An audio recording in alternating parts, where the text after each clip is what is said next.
રાજકોટે ભાજપ મહિલા કોર્પોરેટરને પગમાં અકસ્માતે ગોળી વાગી જવાની ઘટના બની, જેમાં ભાજપના કોર્પોરેટર અનિતાબેન ગોસ્વામીને અકસ્માતે પગમાં ગોળી વાગી છે। કબાટમાંથી ઘરેણા કાઢતી વખતે બંદૂક નીચે પડતા તેમાંથી અચાનક ફાયરિંગ થયું અને પગમાં ગોળી વાગતા તેમને સારવાર હેઠળ હોસ્પિટલ ખસેડવામાં આવ્યા।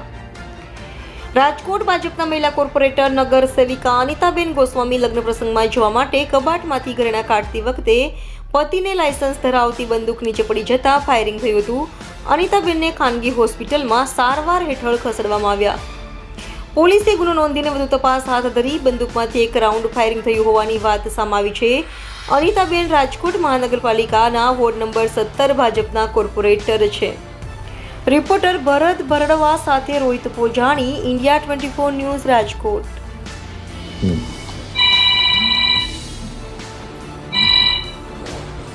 સોમવારે સાંજે 5:30-6:30 વચ્ચે હું જ્યારે મેં રાતે લગ્નમાં જાઉં હતું ને તો તિજોરીની અંદર ઘરેણાની બધું કાઢતી હતી। અચાનક રિવોલ્વર નીચે પડી અને મારા પગમાં મિસફાયર થઈ ગઈ અને નીકળી ગઈ છે ગોળી। સારું છે, મને આજે રજા પણ આપી દેવાની છે।